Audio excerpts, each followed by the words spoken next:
Do you develop friendships with active players? I remember I asked Ryan Rucco the same question because he's a similar age, but when you're in your 20s and 30s covering the same players every single day who are in their 20s and 30s, do you naturally become friends with some of these players?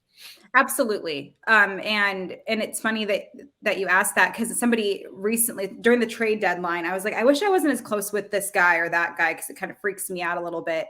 But I also know that when it comes to certain of these things, like, because Tony Kemp was a big guy on the trade deadline rumor, and he's legitimately my friend. And you can't help but ignore that, because I've been covering him since 2019, and like, his wife welcomed a baby, and it was a rainbow baby. This was a miracle their child was born. And these things aren't even things that I find out. It's just like what other people are writing about. And I remember thinking, like, I'd be really bummed if he got traded, but like, imagine if he got traded onto like a playoff and intending team, and that would be great. So those things certainly happen, but I definitely think it helps me, because Tony was struggling in the first half, and I was like, hey, can you hop on the radio? Can we talk about what you're working on? Because I have to talk about it on the broadcast. I can't ignore the fact that you are struggling. He's like, sure. So he'll talk to me about that stuff. And like Hogan Harris, one of the A's pitchers, he was struggling too. But he had an outing. And I remember during the post-game press conference, I wasn't there to ask him the questions because I was in studio. He gave this chat or this interview, and he had good swing and miss, but he got tattooed that day. And I was like, that's weird. And so on the broadcast, I was like, well, it sounds like he's not taking a lot of accountability. And I was like, that was such a dick move, Jess. So I talked to him, and I was like, this is what I said on the broadcast. Are you an optimistic person, or am I just, and I said the word asshole. Am I an asshole? And he's like, no, like, I'm just an optimistic person. And the thing was, he goes, my wife says the same thing. My wife will always say, why aren't you upset right now? And I was like, okay, cool. Like, it was a human element. It was a human interaction. So I went on the broadcast and I apologized for me just jumping to conclusions, because it's what I heard, but doesn't mean that's what it was. So I have to develop the relationship with Hogan Harris to say, do you mind if I say this on the broadcast? Because certain things, I don't mind doing that. I'm like, hey, do you mind if I say them on the broadcast? Like, James Caprillion said one thing that was kind of spicy once. I was like, do you mind if I publish that? He's like, oh yeah, go for it. And I'm like, okay, cool. At least they know like what I'm going to be talking about. And it's difficult from a radio perspective, especially because TV, you have a quick hit and you're done. Radio, you explain everything. Yeah.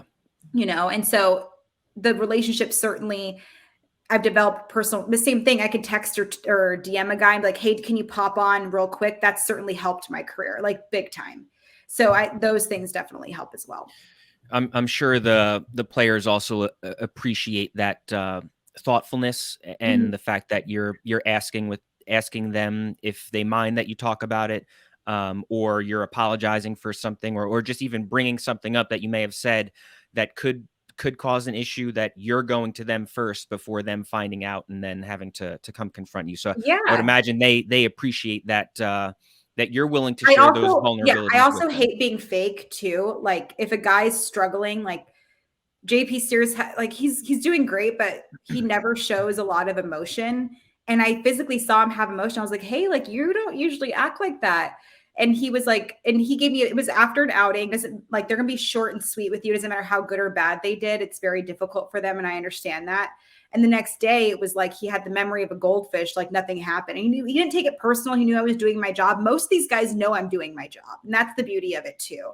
And if they're struggling, they know they're struggling. I don't have to say, like, do you know what your batting average is over the last 10 games? Like, they know if they're hitting a $104, like, they know what's going on. You know what I mean? Yeah. So it's just kind of one of those things where they're not in that. And I genuinely like love people at the end of the day. Like, and I understand it and stuff. And like, I'm a very curious person too. Like, you did this, like, why did you do that?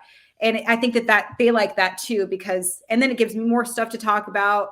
And then it just makes me look good that I say, oh, so I approached him and I asked him about this, because it looks like I went like the extra mile. And I developed relationships with their families too. Like, hey, like, was he like this growing up? And I don't mean that in a mean way. Just like, has he always like been obsessed with doing this little thing with his gloves. And they appreciate that too, because the parents are obsessed with their kids and they want them to succeed.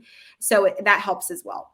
Yeah, and I think that that level of curiosity that you have there, like in going to ask the family and with those types of questions, I think that's what makes for great context and great interviews and great information for the fans. I think that's something that really helps, just having that Mhm. natural curiosity. Definitely.